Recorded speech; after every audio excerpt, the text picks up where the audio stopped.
Shalom chers frères et sœurs, soyez les bienvenus dans ce nouveau numéro de notre vidéoconférence intitulée « Prépare-toi à la rencontre du Seigneur Jésus-Christ ». C'est avec plaisir de vous revoir, bien-aimés dans le Seigneur, vous qui êtes fidèles à notre page, fidèles à nos vidéos et qui nous aident à les partager pour encourager, pour édifier, pour éclairer les autres frères et sœurs dans la foi. Alors c'est toujours votre frère, votre serviteur, pour ceux qui ne me connaissent pas encore, le pasteur Roche Euseb Cézin.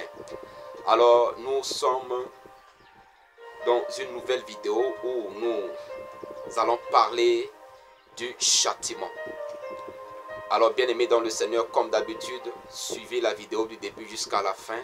Après avoir regardé la vidéo pour votre propre édification, aidez-nous bien aimés dans le Seigneur à partager la vidéo. Nous ne cherchons pas à nous faire connaître. Nous ne sommes pas là pour nous-mêmes, nous ne sommes pas là pour de l'argent.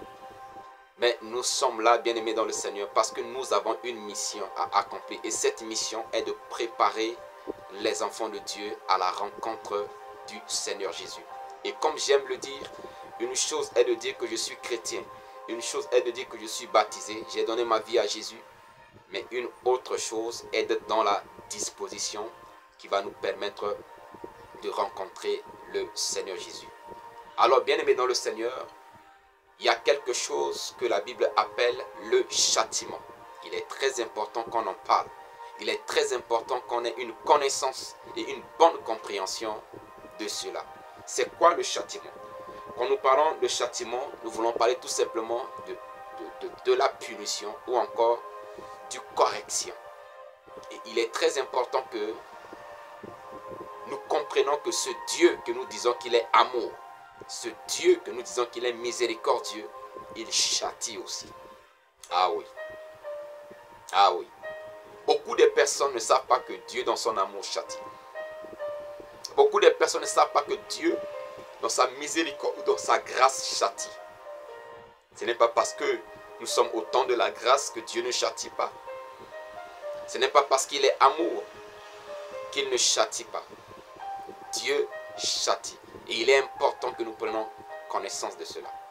Alors, nous devons clarifier aussi bien les choses comme je l'ai dit tout à l'heure. Il y a 3 niveaux de châtiment de Dieu. Il y a 3 niveaux. Peut-être plus. Alléluia, puisque nous connaissons en partie. Mais dans cette vidéo, je voulais vous parler de 3 niveaux de châtiment de Dieu. Le premier châtiment de Dieu, c'est ce que nous appelons le châtiment éternel. Alléluia.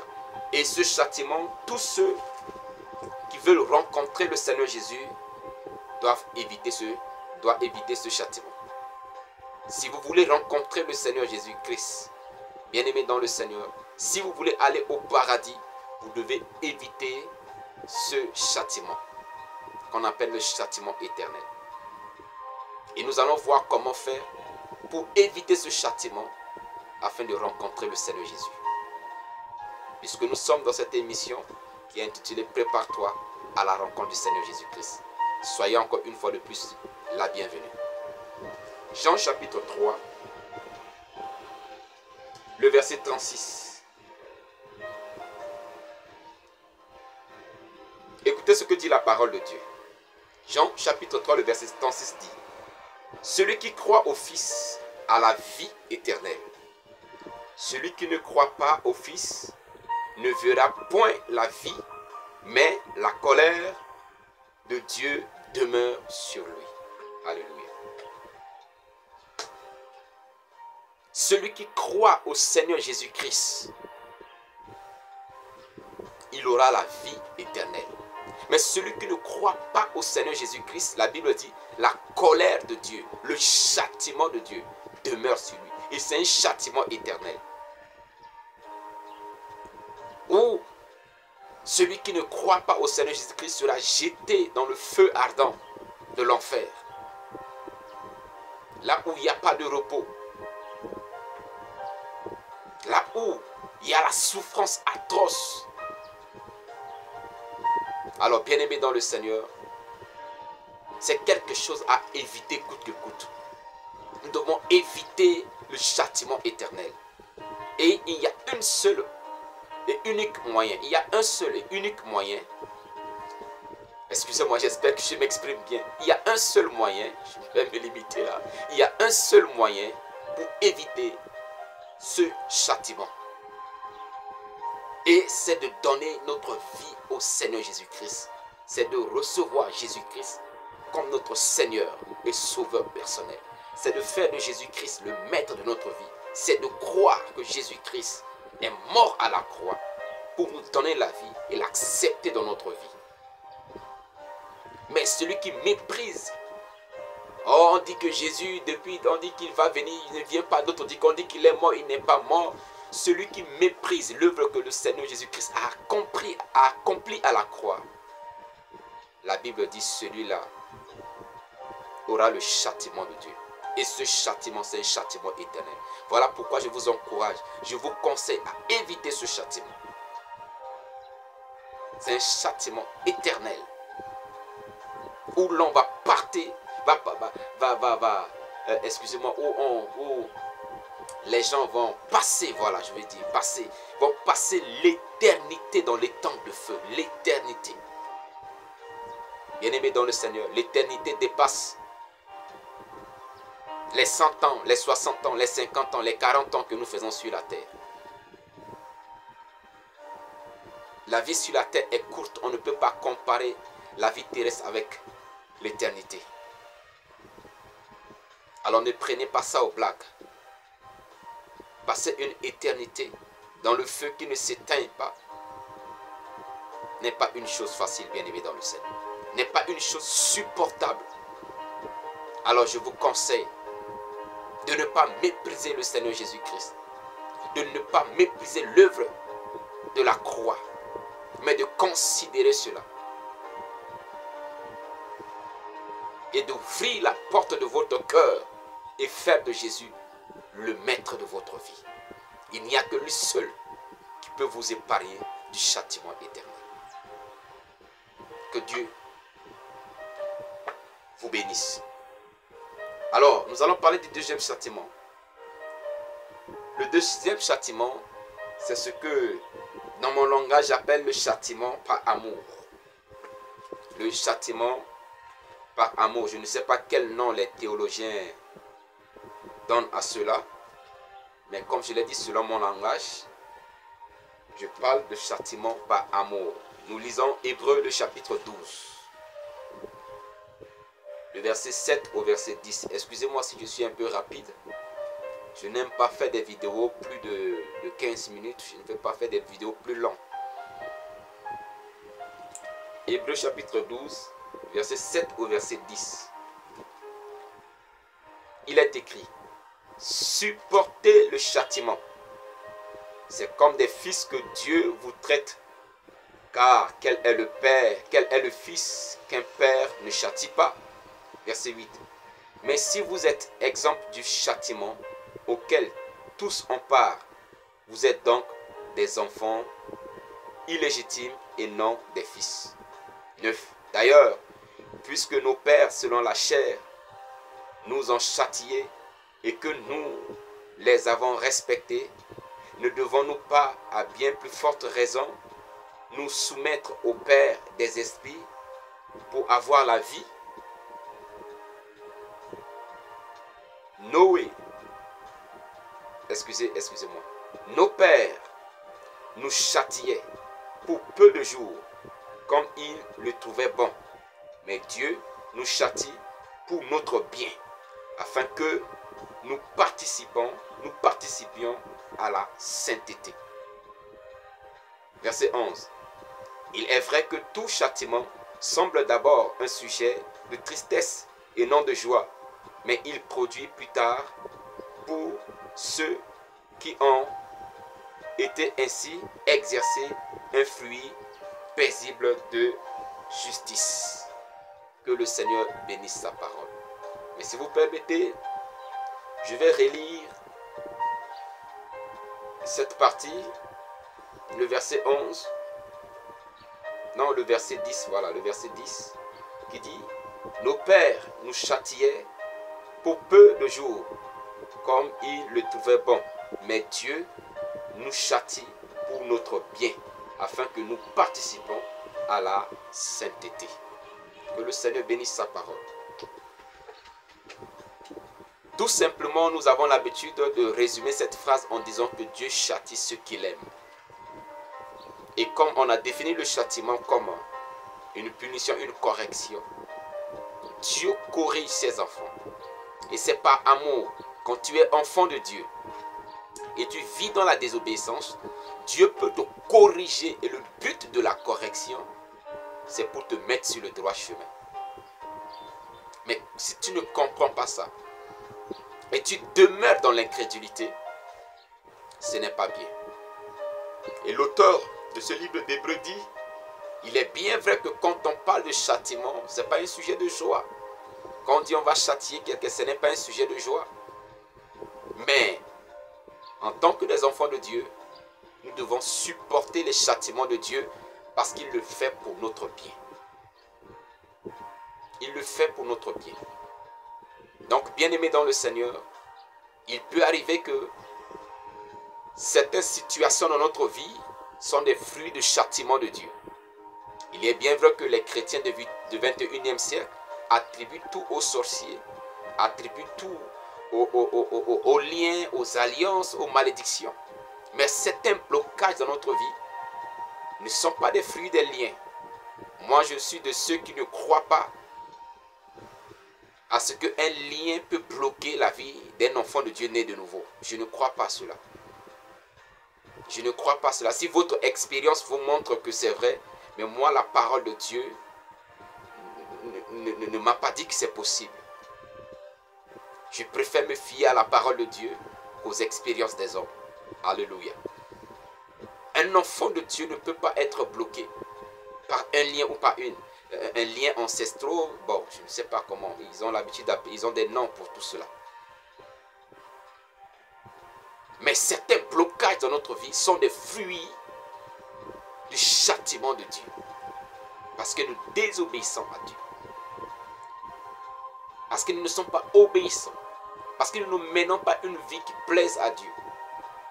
Et Dieu peut nous châtier. Tu as donné ta vie à Christ, mais tu vis dans le débauche. Dieu peut te châtier par une maladie. Quoi que tu es chrétien, tu pries pour la guérison, mais tu n'es pas guéri. Parce que en vivant en tant qu'enfant de Dieu, tu n'as pas pris le soin de veiller sur toi. Alors, sachez-le, Dieu châtie. Dieu, il est amour. Mais son amour ne nous empêche pas. Son amour ne l'empêche pas de nous châtier. Nous avons des enfants que nous avions mis au monde. Nous avons l'habitude de châtier nos enfants que nous aimons bien. Et quand nous les châtillons, c'est pour leur donner de la correction. C'est pour leur montrer le droit chemin. Nous punissons nos enfants. Parfois, on ne donne pas de petit déjeuner parce qu'ils ne font pas ce qu'ils doivent faire. Parfois, on va les empêcher. Il y a un terme que je cherche là. C'est un cadeau qu'ils sont censés avoir, mais on va les priver. Voilà, on va les priver de cela. Juste pour leur donner une correction. C'est ainsi que Dieu aussi nous châtie, bien-aimés dans le Seigneur. Prenons conscience de cela. Et si Dieu nous châtie, c'est pour notre bien.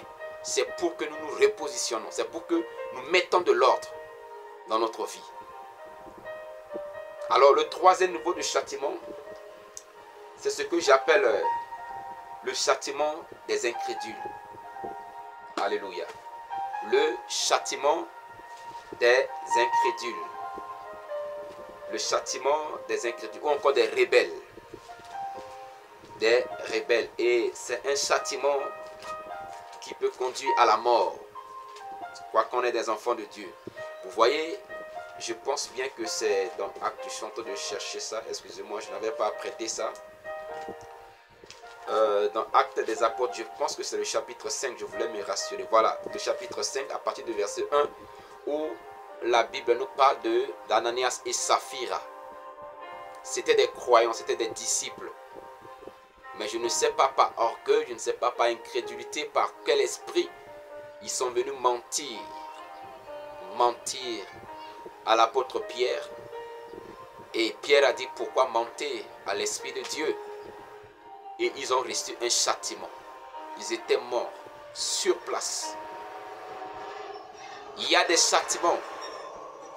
J'ai écouté le témoignage d'un grand serviteur de Dieu que je préfère taire son nom. Il parlait d'un homme de Dieu qui a tellement voulu avoir une voiture neuve parce que son ancienne voiture qui était là n'était pas à la mode. Il voyait ses collègues pasteurs qui avaient des belles et nouvelles voitures et tout, il était géré dans son ancienne voiture. Il priait pour en changer, mais Dieu lui disait d'attendre, ce n'était pas le moment. Mais il s'est tellement entêté au point il est parti acheter une nouvelle voiture. Et ça n'a pas duré, il a fait un accident où sa femme et ses enfants sont morts sur le champ. Waouh! Bien-aimés dans le Seigneur, vous voyez ce que l'incrédulité peut créer dans notre vie. Quand nous sommes incrédules à la voix du Seigneur, quand Dieu nous parle, on n'écoute pas. Quand Dieu dit que attention mon fils, attention ma fille, ne prends pas ce chemin, ne fais pas ces choses-là, arrête de faire ceci.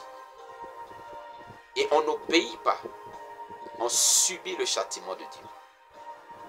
On subit le châtiment de Dieu. Quand Dieu nous appelle, on dit que non, on veut se préoccuper d'abord des choses de la vie, on veut se préoccuper d'abord des choses du monde. Et on ne répond pas à son appel. Mais un moment viendra, on risque de ne pas être en possibilité. Permettez-moi de vous donner ce témoignage. J'ai commencé à servir le Seigneur très jeune, très jeune. Et le témoignage que je suis en train de vous donner, c'est un témoignage il y a de cela 12 ans en arrière. 12 ans, non pas 12 ans, nous sommes en 2024, c'est quelque chose qui s'est passé en 2010. Voilà, disons 14 ans en arrière.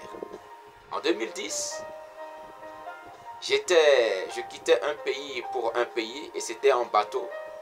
C'est en Afrique centrale. Au moment où je vous parle ici en Afrique de l'Ouest. Voilà, donc dans mon parcours missionnaire, j'étais dans le bateau où je prêchais la parole de Dieu dans le bateau. J'étais jeune. Vous voyez sur ce visage-là, si on enlève 15 ans, on enlève 14 ans, ça devient voilà, encore plus jeune. Et je prêchais la parole de Dieu avec du zèle dans le bateau. Et les gens étaient contents d'entendre la parole du Seigneur. Il y avait un papa qui était là, qui pleurait, qui coulait de larmes. Je ne savais pas pourquoi. Et à la fin de ma prédication, il a demandé à me voir. Et après, quand on s'est entretenu, il a dit, tu sais pourquoi je pleurais? Je lui ai dit non, il dit que ce sont des pleurs de regret. Je dis, quel regret papa? Et il m'a dit, Dieu m'a appelé pendant que j'étais encore très jeune comme toi. J'avais encore ma vigueur. Mais je dis que non, je ne suis pas disponible pour ça. Je vais mener ma vie, je vais vivre ma vie. Je vais gagner d'abord de l'argent parce que l'œuvre de Dieu a besoin de l'argent.